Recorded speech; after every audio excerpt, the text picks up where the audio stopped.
참 인간의 마음이 한번 완악하고 어깃장 피운다, 어깃장 세운다, 뭐 여러 가지 표현을 하는데 한번 마음이 완악해지기 시작하면 교만하면 그 교만한 마음을 참 돌이킨다는 게 쉽지가 않습니다. 교만과 겸손은 종이 한 장 차이긴 하지만 그러나 방향이 전혀 반대다 보니까 그 방향을 돌이킨다는 것이 정말이지 하나님의 은혜가 아니면 그렇게 될 수가 없다.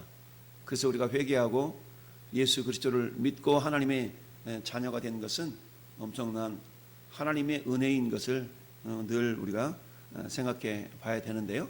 또 감사할 수 있어야 됩니다. 자주 말씀드리는 것처럼 아무리 친한 친구 사이라 할지라도 그 친구 예수를 믿지 않는 그런 관계에 있는 친구들과 대화를 나누다 보면 그러지 않습니까? 아유 됐어, 그 얘기는 하지 마. 아 됐어, 그 얘기는. 이러면서 우리가 뭔가 신앙적인 얘기를 꺼내서 같이 예수 믿자, 같이 신앙생활하자 이런 얘기를 할라치면 상대방에서는 다른 모든 얘기는 좋은데 그 얘기는 좀 뭐 이런 식으로 거절하거나 방해하는. 근데 아무리 그 대답이 부드러운 것 같아도 겉으로는 부드럽지만 그 심령이 굉장히 단단해져 있다는 것을 우리는 알아야 됩니다. 드디어 9번째 재앙이 애굽 온 땅에 임하게 되는데요. 이 9번째 재앙과 다른 재앙의 차이점이라고 그럴까요? 특이점이 있습니다. 그것은 뭐냐? 여러분 8번째 재앙까지는 바로 앞에 모세와 아론이 나아가서 예고하는 장면이 나타납니다. 하나님께서 내 백성을 보내라 그런다.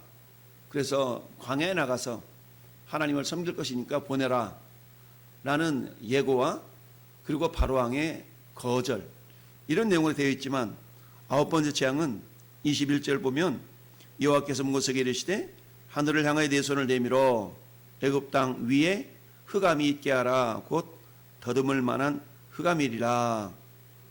그랬더니 그 즉시 모세가 하늘을 향하여 손을 내밀매 캄캄한 흑암이 3일 동안 애굽 온 땅에 있어서 그야말로 그동안은 사람들이 서로 볼 수 없으며 자기 처소에서 일어난 자가 없으되, 그런데 이스라엘 자손들이 거주하는 곳, 고센 땅이죠. 거기에는 빛이 있었더라라고 얘기합니다.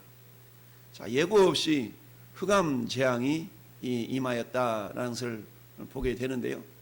8번째 재앙까지는 여호와께서 이렇게 하라 그런다, 이렇게 하라 그러신다 라고 예고를 했었죠. 그런데 9번째 재앙 흑암 재앙은 갑자기 온 세상이 깜깜하게 변화되었는데 이게 한두 시간도 아니라 사흘 동안 깜깜해졌다라고 이야기를 합니다. 여러분 한번 생각해 보세요.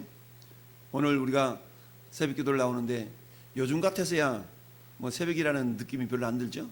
눈 뜨면 그저 대낮처럼 환한 그런 모습이다 보니까 우린 새벽처럼 느껴지지 않는 그런 상황 속에 있는데 그런데 눈을 떴음에도 불구하고 이제 아침인가 봤는데 여전히 깜깜하고, 한참이나 눈을 떴는데 보니까 그때도 깜깜하고, 요즘이야 시계를 차고 알람이 있어서 일어나세요 일어나세요 알람 소리를 듣고 우리가 일어나기도 하고 손목시계를 보고 또는 스마트폰을 보면서 지금 시간이 몇 시인데 라고 할 수 있었겠지만 그 당시는 대부분 해의 길이를 보면서 지금 몇 시네, 지금 몇 시쯤 됐네 라는 것을 대부분 인식하고 알 수 있는 그런 시대였죠. 그러다 보니 어때요? 눈을 떠도 깜깜해, 이렇게 해도 깜깜해, 저렇게 해도 깜깜해. 그런데 그 시간이 3일이었다. 그러니 오죽 답답했겠습니까? 물론 우리가 상식적으로 과학적으로 우리가 추정해 본다 그러면 아니 어떻게 3일씩이나 깜깜할 수가 있지? 라고 우리가 생각하면서 많은 추정을 하기도 합니다. 아마 그 나일강변이다 보니까 안개가 잔뜩 펴가지고 아마 어두워서 그러지 않았을까? 이렇게 생각하는 사람. 아니 구름이 막 잔뜩 끼어가지고 하늘이 깜깜해서 그러지 않았을까? 또 어떤 사람들은 생각하기를 그것은 사막 지역이다 보니까 아마 간혹 모래 폭풍이 불어오는 그런 현상이 있기 때문에 아마 모래 폭풍이 4월 동안에 잔뜩 불어와서 아마 그랬을 거야. 우리가 상식적으로 과학적으로 이렇게 추정하는 경우가 많이 있습니다. 여러분, 그런데 성경이라는 것이 꼭 과학과 상식을 통하여서 우리가 이해할 수 없는 부분이 많이 있습니다. 이를테면 마리아가 처녀가 어떻게 애를 낳을 수가 있나요? 라고 천사에게 따져 묻는 그런 내용도 마찬가지 아닙니까? 어떻게 말씀으로 천지를 창조하셨나요? 도저히 이해할 수 없는 그런 내용들이 있습니다. 마찬가지로 오늘 흑암 재앙이라는 것이 꼭 우리가 상식과 과학을 동원해서 아마 이렇게 됐을 거야 라기보다는 우리 하나님 어제 말씀의 제목이 뭐였습니까? 전능하신 하나님의 공의와 신실하심이라 라는 제목으로 말씀을 전개했지 않습니까? 하나님은 전능하시다. 엘샤다이 하나님.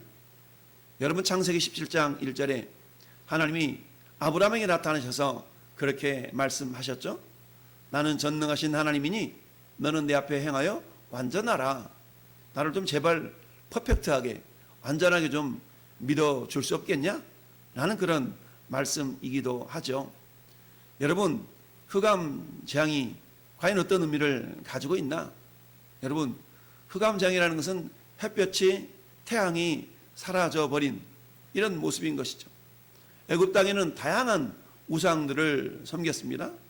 개구리도 우상이 되어졌다고 그랬죠. 태양도 우상입니다. 애굽 땅에서 가장 먼저 그들이 섬기는 우상이 태양 우상입니다. 여러분, 태양의 아들이라는 이름의 뜻이 바로라고 그랬죠. 파라호. 우리 한글로 바로지만 이게 파라호거든요. 근데 그들이 섬겼던 태양신의 이름이 라라고 그래요. 라. 거기다가 파라오.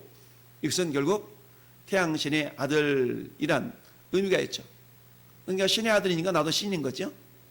그처럼 애굽왕 바로가 신처럼 여겨졌던 건데, 자, 그런데 또한 그들이 밤도 역시 신이 지배한다라고 믿었어요. 그런데 이 밤을 지배하는 신은 누구인가? 밤을 지배하는 신은 그들이 아포피스라는 그런 뱀이었다 그래요. 아포피스라는 뱀인데 이 뱀은 어둠을 지배하는 신으로 여겼어요. 그래서 이 애굽 사람들의 의식 속에는 아포피스라는 신이 나오면 태양신과 싸워서 태양신이 지게 되면 아포피스라는 신이 어둠을 몰고 온다. 그래서 그들의 매일매일 하루하루 삶이라는 것은 아포피스라는 신과 라라는 태양신이 서로 싸워서 낮이 되면 태양신이 이긴 증거로 보고 밤이 되면 아포피스라는 그 뱀신이 이기는 것으로 이렇게 여겼다라는 얘기죠. 그러다 보니까 뱀신과 태양신이 서로 싸우면서 하루하루가 이렇게 이루어져 가는 것으로 이 애굽 사람들은 여겼던 거예요. 그런데 지금 흑암이 3일 동안이나 있었다는 얘기는 뭐예요? 애굽왕 바로에게 있어서는 굉장히 치욕적인 거죠. 왜? 바로왕이 태양신의 아들로서 신인데 이 태양신이 이겨서 낮을 가져와야 되는데 지금 뭐 하고 있는 거예요? 3일 동안 쓱이나 계속적으로 흑암이 있다는 얘기는 뱀신이 계속 이고 있다라는 얘기입니다. 그런데 이미 그 뱀신조차도 어때요? 첫 번째 재앙인 피재앙을 내리기 앞서 모세의 지팡이가 애굽의 요술사들의 지팡이를 뱀으로 변하게 했을 때 집어먹어버리는 그런 이적을 행함으로 그들이 섬기는 뱀신도 별것이 아니다 라는 것을 이미 경험한 적이 있죠. 그러다 보니까 그들이 섬기는 아포피스라는 뱀신이 되었든 그들이 섬기는 개구리신이 되었든 그들이 섬기는 태양신이 되었든 모두가 다 결국 전능하신 하나님의 손길에 의해서 모세와 아론에게 굴복당하는 그런 그야말로 굴욕이 그들 속에 펼쳐졌던 것이죠. 따라서 재앙이 거듭되면 거듭될수록 그들이 느꼈던 건 뭡니까? 우리가 섬기는 신은 별것이 아니구나 라고 하면서 어때요?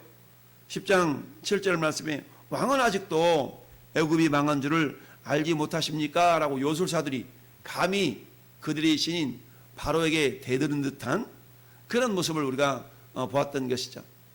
자, 그렇다면 오늘 말씀의 제목이 뭔가요? 생명의 빛이 되신 예수 그리스도라고 했습니다. 한번 고백할까요? 생명의 빛이 되신 예수 그리스도. 우리가 부리는 찬송, 빛으로 오신 예수여, 빛으로 오신 예수여 라는 그런 말씀을 하죠. 여러분, 창세기 1장 1절 2절은 어떻습니까? 하나님이 천지를 창조하셨는데 그 창조의 시점에는 흑암과 공허와 혼돈이 온 땅을 지배하고 있었다라고 말씀합니다. 그 가운데 하나님이 1장 3절에 빛이 있으라 하심에 빛이 있었고 그 공허와 혼돈과 흑암이 정리정돈이 되는 그런 놀라운 일이 있었죠. 그때 그 빛이 있으라 라고 했던 그 빛을 사도 요한은 요한복음 1장 8절부터 14절 사이에 그분이 예수 그리스도이시고 참 빛이 되신다라고 고백을 하는 것을 보게 됩니다. 참빛 세상에 비추는 빛이 있었나니 그 빛이 세상에 있었으되 사람들은 그를 알지 못하였다. 그를 영접하지 아니하였다. 그러나 영접하는 자고 그 이름을 믿는 자들에게는 하나님의 자녀가 되는 권세를 주셨으니 라고 말씀하고 있습니다. 그 영광을 보니 아버지의 독생자의 영광이요 은혜와 진리가 충만하더라 라고 사도 요한이 고백하는 것을 보게 됩니다. 오늘 흑암재앙이 3일 동안이나 이렇게 있었지만 그런데 중요한 것은 23절 하반절에 온 이스라엘 자손들이 거주하는 곳에는 빛이 있었더라. 여러분, 사흘 동안 흑암이 깜깜한 중에 있었던 애굽 땅과는 다르게 이스라엘 백성들이 거주하고 있는 고센 땅에는 빛이 있었다라는 얘기입니다. 이런 모습을 보면서 우리가 생각해 볼 수 있는 것은 확연하게 구분되어진 모습. 여러분, 아우 깜깜해 내 인생 깜깜해 라는 표현을 우리가 하는 경우를 보게 됩니다. 그 인생이 깜깜하다는 것은 뭡니까? 마치 창세기 1장 2절의 말씀처럼 그의 영혼, 그의 심령 상태가 공허 흑암과 그런 혼돈 속에 있는 모습을 말하고 있다라는 것이죠. 그 가운데 빛이 되신 예수 그리스도가 임재하셨을 때에 그 흑암과 공허 혼돈이 정리정돈이 되어진다라는 이야기입니다. 마찬가지로 오늘 본문을 통해서 우리가 생각해 볼 수 있는 것은 첫 번째는 뭐냐? 자, 본인 24절 같이 다시 한번 읽어볼까요? 바로가 모세를 불러서 이르되 너희는 가서 여호와를 섬기되 너희 양과 소는 머물러 두고 너희 어린 것들은 너희와 함께 갈지니라. 아멘. 자, 이미 우리는 앞에 10절에 있어서 뭐라고 얘기합니까? 바로가 그들에게 이르되 내가 너희와 너희 어린 아이들을 보내면 여호와가 너희와 함께한 것과 똑같으니라. 그것이 너희에게는 나쁜 것이다. 그러니까 어린 아이들은 보내지 않겠다라고 이미 얘기했었던 적이 있었죠. 그런데 이제는 흑암 재앙 앞에서 어린 아이들을 보낼게 라고 한 걸음 더 발전적인 모습으로 얘기를 하고 있습니다. 그런데 뭐는 하지 말아라. 그런데 너희 양과 소는 머물러 두게 하라 라고 얘기하고 있어요. 그러자 모세는 오히려 뭐라고 얘기합니까? 너희들의 제사와 번제물을 드릴 그 양식을, 그 짐승을 너희들 거라도 줘야 돼 라고 지금 얘기하고 있죠. 그러니까 그 어떤 것도 내버려두고 갈 수가 없다라는 말로 이런 지하에 그 바로의 이야기를 거절을 하죠. 이 모습을 통해서 우리가 알 수 있는 것은 뭐냐? 따라합시다. 타협하는 신앙생활을 하지 말아라. 마귀는 끊임없이 우리에게 적당하게 타협하라라는 그런 요구를 하는 경우가 많습니다. 우리 신앙생활에 너무 빠지지는 말어. 너무 교회 미치지는 말어. 적당히 해. 적당히라는 단어가 좋은 단어이지만 그러나 신앙적인 면에 있어서 적당히라는 단어는 매우 하나님을 기쁘시게 할 수 없는 그런 표현인 것을 우리는 알아야 됩니다. 라오디게아 교회, 여러분 계시록 3장에 있는 라오디게아 교회를 향한 우리 하나님의 책망의 메시지가 뭡니까? 난 이 정도면 됐어. 이거거든요. 나는 이 정도면 됐어. 야, 나는 괜찮아. 이 정도면 됐어. 이 모습에 대해서 주님이 뭐라고 말씀하세요? 너희가 어찌 이처럼 미지근하냐? 덥지도 아니하고 차갑지도 아니하니 내가 너희를 내 입에서 토하여 내치리라. 왜요? 라우디게아 교인들은 한마디로 말하면 나는 괜찮아. 이 정도면 됐지 뭐. 나는 그런 마음이 있었던 것입니다. 그런데 주님은 뭐라고 말씀하세요? 나는 부자라. 나는 부에 부족한 것이 없다라고 하는 그 라우디게아 교회를 향하여서 너희 눈먼 것과 너희 가난한 것과 너희 벌거벗은 것을 너희가 알지 못하는구나 라고 책망을 하고 있어요. 그래서 너희가 금으로 사서 너희 눈을 보게 하고 뭐 이런 말씀들이 쭉 말씀하고 있죠. 이처럼 마귀는 오늘도 우리에게 타협하는 신앙생활을 할 것을 요구한다. 따라서 우리는 어때요? 하나님 말씀을 진리 삼고 말씀을 기준 삼아서 타협하는 신앙이 아니라 모세는 그래 그러면 될 것 같네 라고 절대로 바로에게 응답하지 않았습니다. 어떻게 했습니까? 하나님의 말씀하신 대로 전달하였고 하나님 말씀하신 대로 행동했던 것을 보게 됩니다. 전 여러분들도 끊임없이 쉼없이 우리에게 타협적인 신앙생활, 적당한 신앙생활을 요구하고 있는 그 사단 앞에 우리는 굴복당해서는 되지 않는다라는 사실입니다. 두 번째 우리가 생각해 볼 것은 뭡니까? 그것은 오늘 말씀의 제목처럼 이스라엘 땅에 임한 빛은 예수님의 생명의 빛을 예표하고 있습니다. 예수님은 요한복음 8장 32절에서 이렇게 8장 12절에서 이렇게 말씀하시죠. 예수께서 또 말씀하여 이르시되 나는 세상의 빛이다. 나를 따르는 자는 어둠에 다니지 않는다라고 말씀하고 있습니다. 따라서 이스라엘 백성들이 구별되게 존재했던 그 고센 지역은 결국 뭡니까? 예수 그리스도가 임재해 있는 그런 것을 예표하는 그런 지역이다라고 볼 수가 있습니다. 여러분 오늘날도 마찬가지입니다. 오늘날도 우리는 겉으로 볼 때는 동일한 사람들 같은 모습으로 살아가고 있지만 어떤 사람의 심령에는 생명의 빛인 예수 그리스도의 빛이 비추고 있는 사람이 있는 반면에 어떤 사람은 여전히 흑암 가운데 있는 사람이 있을 수가 있다라는 얘기입니다. 우리 하나님이 원하시는 건 뭡니까? 그 어둠 속에 있는 영혼들을 불러내서 광명의 빛으로 들어가게 하는 그 사명을 저와 여러분들에게 주신 줄 믿습니다. 그래서 뭐하도록? 그들도 함께 예배하는 예배자가 되게 하실 것을 우리에게 명령하고 있죠. 오직 성령이 너희에게 임하시면 너희가 권능을 받고 예루살렘과 온 유대와 사마리아와 땅끝까지 이르러 내 증인이 되리라. 지금 모세와 아론은 뭐하고 있습니까? 하나님이 증인으로 가 있는 거예요. 하나님의 메신저요 증인으로 와서 하나님이 이러하시는 분이다. 하나님이 이러이러하시다라고 원하신다. 이렇게 하시겠다고 하신다 라고 하나님의 말씀을 전하고 있는 것이죠. 내 생각을 전하는 것이 아니라 하나님의 말씀을 하나님의 뜻을 전하고 있는 모세의 그 이야기처럼 그 행동처럼 전 여러분들도 오늘 한날에 우리 주변에 어떤 상황과 어떤 모습이 있다 할지라도 주님이 말씀하시는 대로 우리가 전달하는 자, 주님이 말씀하시는 대로 행동하는 자, 이런 자가 신실한 믿음의 사람이요 또 어떤 상황 속에서도 타협하지 않는 신실한 그리스도인이 될 수가 있다라는 이야기입니다. 사는 성도 여러분, 오늘도 우리가 말씀과 기도로 깨어서 주님이 나에게 무엇라 말씀하셨는가를 늘 기억하면서 그 말씀대로 행하여서 우리 주님이 잘하였도다 착하고 충성된 종아 네가 내 말대로 행하고 있구나 라고 주님을 기쁘시게 함으로 말미암아 여호와를 기뻐하라 저가 내 마음의 소원을 내게 이루어 주시리로다 라는 하나님의 놀라운 응답의 역사 구원의 역사가 저와 여러분 삶 속에 오늘 하늘도 멋지게 펼쳐질 수 있기를 예수님의 이름으로 축원을 드립니다. 아멘.